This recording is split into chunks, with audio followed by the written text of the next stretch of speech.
thinking about in terms of a better and a greater world for all people. And we can't do that by me in one corner doing what I can do to hurt you and you in the other corner doing the same thing against me. Welcome, welcome, welcome, NBATB family. This evening, I have the pleasure of speaking with serial entrepreneur and founder of New York Fashion Week Black, y'all, Miss Nichole Bess with the pretty smile. How you doing, Nichole? I'm good. Thanks for having me. Absolutely. I want to thank you for joining me. Absolutely. Absolutely. You know what? It really doesn't matter. If a sister or brother call on me and they like, hey, I'm trying to interview you, it really doesn't matter like how much following they have or anything like that for me, to be quite frank. Like, that's what's up. I've been saying for this past week that, Fashion Week was in February, and to still be relevant and for people to still be asking about it and articles still dropping, I'm blessed. That's right. That's what's up. And you're going to continue to be blessed as long as, and then you're humble with it. Like you said, I mean, and to me, I think that's the key with a lot of people is to always stay humble, and willing to reach back and pull the next person up if they're reaching out to you. That's right. So that's why, like I said, I definitely thank you for joining me, and you're definitely relevant and will always be. Absolutely. Thank you, rapper. Damn right. All right. So I'm going to start off my first question. I got a quick question for you before I even start. Were you born into financial freedom? No. So if you weren't, that means that you have traveled down that yellow brick road and it wasn't always filled with roses. That means we stepped on some thorns along the way. Absolutely. Absolutely. Right. And that's a good thing. So you know what it's like to scrape and scrounge and look at where you are now. You did not quit. Oh man. And the biggest misconception about anybody, that has been around for some time is that we don't feel like just because we're getting a little money or, there's a little notoriety that comes with it or fame or whatever, people tend to think that we don't have our moments still to want to quit. Right.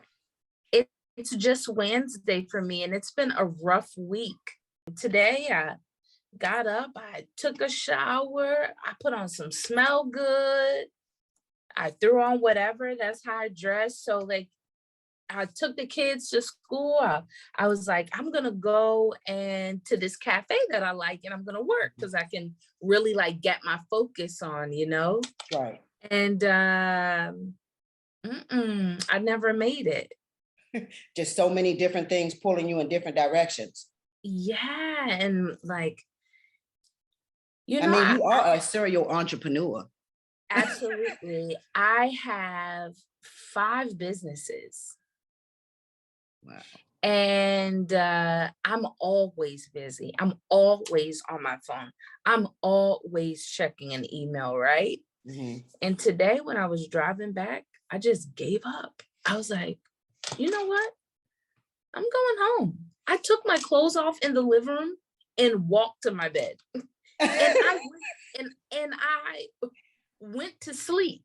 Like, I've barely handled any business today. But you had to take that day. Apparently you had to take it because you're a hard worker having 5 businesses. So apparently your body was telling you that you needed to take some time. Please sit down, ma'am. Ma'am, sit down. Right. I think that's a good thing to know. Ma'am, close your whole brain down. Right. Like I told my teams, like, today's just not the day. I don't know what to tell y'all. Like, my president was like, she says, hey, just try to keep your phone near just in case we need you, like my executive team. And I was like, okay, I'll try. It did happen. No, I put my phone under the pillow and I was out like a light. I'm glad you did that. I mean, honestly, because I mean, that can be detrimental to your health as well. So, I mean, the fact that we have to take time and slow down every now and again, just for our own health. Did you always know that you were different? Like you knew that 9 to 5 was not for you? Always. Wow. Always. I've only ever worked one job in the past 18 years. And I worked for 6 months and I sued them for discrimination. Wow. So I don't even know how not you, but whoever work corporate, I don't even know how that works. Like, I don't even understand how you can be Black and work for someone that is white and they have no real respect for you or anything. Exactly. I definitely left with a check. I know that's right. And I handled the case myself. I hired a lawyer, fired her, and handled it myself. And I mean, I made my first perfume when I was 9. And my mom was the first person to purchase it from me, right? So like the entrepreneurial spirit has always been within me. I started a Rainbow Kids Babysitters Club. Mm-hmm. I was reading all those Babysitters Club books. I started Rainbow Kids when I was 13.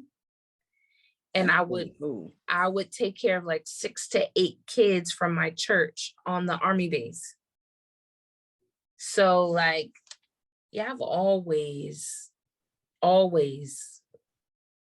wanted to, I mean, it just came natural. That's what I was going to ask. Where did it come from? Like, it was nothing that, not to take nothing from your parents, but most of our parents push college or, so it was just. My mom pushed college. She pushed college. She actually picked my major. I really wanted to be a politician. So out of all of this, I was a politician and I wanted to go to Tuskegee and I wanted to pledge, right? But the normal was not for you. No, she picked it and I had to do what she said. Who was going to go against this lady? So you did it. I know. I went to the school that she picked. Right. She picked I did it. Yeah. I'm still scared of my mother and she passed on. So I know. Girl, I know it don't need to be short backless and strapless and up my butt. That's up that girl butt. She looked like she stink. Dang, Mom, why you gotta why she gotta be all that? Why she gotta be all that? So what happened with the school thing? So you decided so you just got out of it, the field, or you never did go into it? No, I never went into it. Okay. No, I never. My dad always says to me, he's like, you're still not too old to run for mayor. Like, yeah, like that's on some real right there, Yeah, my dad and we love politics, like I can watch the news station like it's the newest video that came out, like the newest rap video or something, like the newest Erykah Badu, like I can watch it all day. So are you interested in going into politics? And we need more of us out there. I don't think so. My retirement plan was to produce my own clothing line and just do that until the wheels fall off. But I've done it, right? My first collection, I released it. Yeah, so it's like, that's what I'm like, I need a new retirement venture. Because I definitely plan to try to retire somewhere around 50, 55. Sounds about right. That's living the life right there, and then let your money just do what it does for it. At that point, it'll make it on its own. It'll just start to regenerate on its own. So I can definitely understand that. Like, has it ever been times where you started a business and you just, you basically just, felt like it wasn't gonna go anywhere, and you just, you got so frustrated that you just wanted to give up and just say, forget it? Yeah. Yeah, I've wanted to quit. I mean, at least 100 million times. Because of lack of clients, the money part, like what makes you want to quit though? Always like, I wouldn't always say having to chase, but you know, when you kill, whatever you kill is what you eat as an entrepreneur. Okay. That's true. I like that. I actually have never heard that and I love it. Rough week, right? It's only Wednesday. Monday morning, I woke up and I looked at that window and it was daybreak. It was the day was about to just break. Mm-hmm. And I said, oh God, it's another morning. Uh-huh. And I think that I felt that way.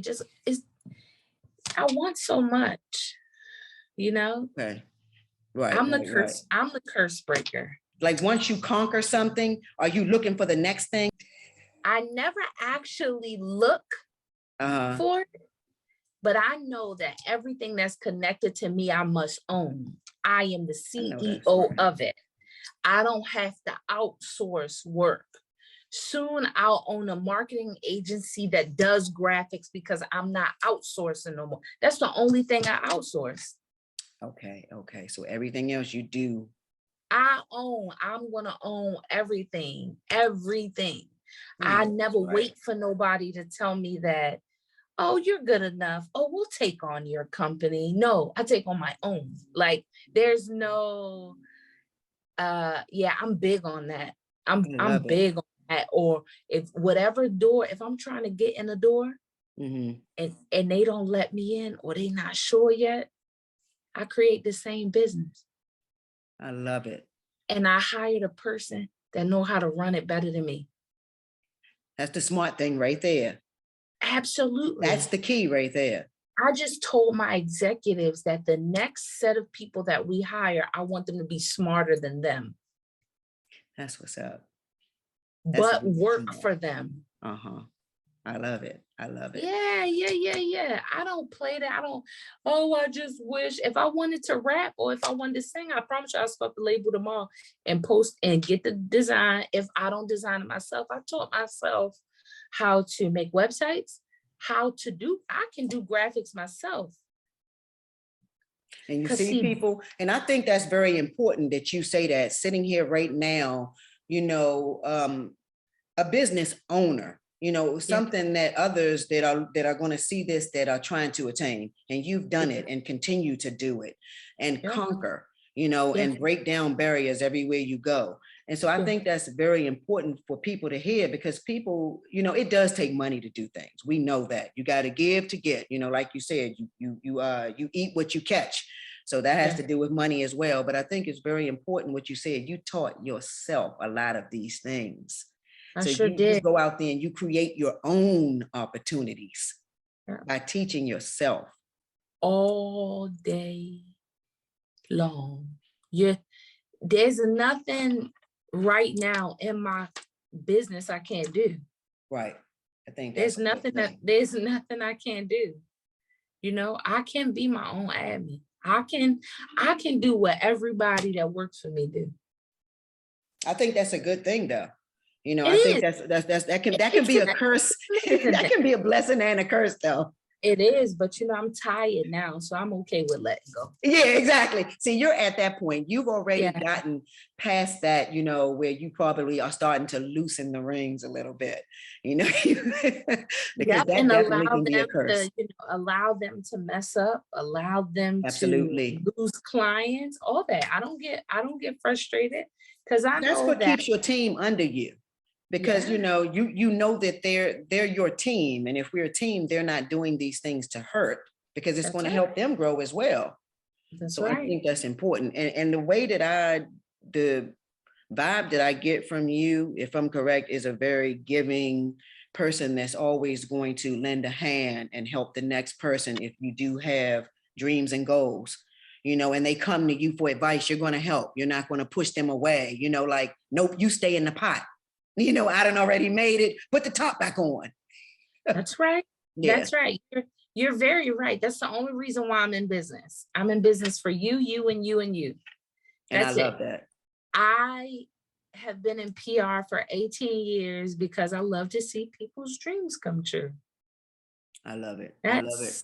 It's easy and it's very tiring. And sometimes I'm like, maybe I should just quit PR. I've done that a few times, but it's somebody that's always like, I was referred to you. There you go. You know, I'm just making a website after all of these years this week for my PR because I've always been blessed to have word of mouth. But I think that, and see, that's that goes to show a lot about your character right there. I don't even have business cards. Yep, everything is a word of mouth. I mean, that says a lot to me. That's a big deal. I don't even have business cards. And we definitely stay afloat, you know. It's a blessing. It's truly a blessing. I love it, and I love us. Yeah. When we're like that, you know, when we can make it and then look back at others and look back. I'm talking about look back with your hand out to pull them up and not look back like shoo you stay back there, you know. So, you know, that's something that I love. Everyone said to me for New York Fashion Week, they're like, what can I do? How can I help? I'm like, I really don't know, but if you want to help, just show up on this day and this time and someone's going to be there to point you in the right direction. See, that's if you want, it's like, hey, I have cookies. Okay, cool. Send me 500 and I'll put them in the bags. I mean, like, this is, you know, the difference between me and most people is I do it for we and not for me. That's it right there. And that's it. And that's a reason why I'm starting this. That right there, that statement is one of my reasons for starting this, because I want people to know it's okay. Like, it's okay to help. Like, it's okay to look back and reach back and grab somebody else out of the slums and help them. You know, we don't have to squish each other down. So, you know, that's something that I pride myself in being that way.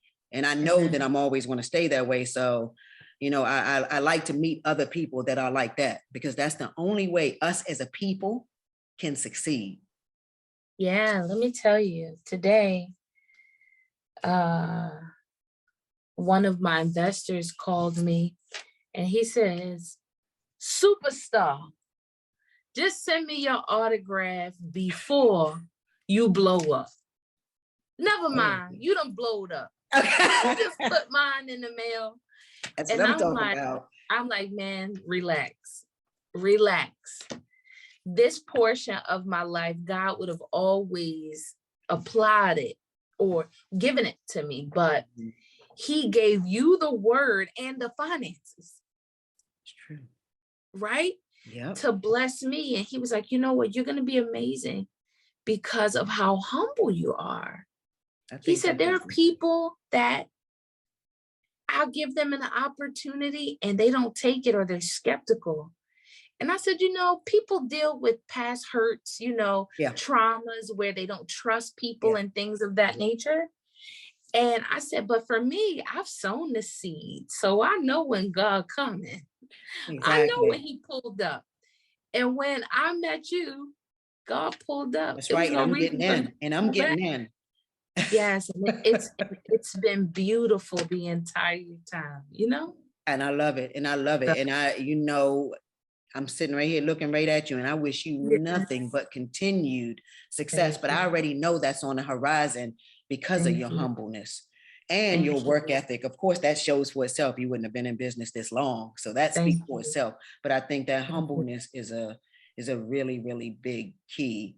And that's one of the reasons why I reached out to you, because I already know that, and I can feel your energy and your spirit. And so, you know, that's definitely. So before I let you go, tell everybody, because y'all, we want to support her. We want to support our people. Y'all, please. So, Miss Bess, tell everybody where we can follow you and how can we find you? Okay, super cool. So I'm Nichole M. Bess. That's NICHOLE M BESS. On IG, I'm Nichole M Bess on Facebook. I'm also NicholeMBess.com. If you want to hear or learn more about New York Fashion Week Black, that's just at NYFW Black on Instagram, on Facebook, and NYFWBlack.com. I love it. I love it. So can we look forward to more New York Fashion Week Black next year? September the 9th through the 11th. Y'all got it. Y'all got it. Hey, we're going to support our people, y'all. Yes. All right, Miss Bess, I'll be talking to you soon. Thank you. Thank you so much.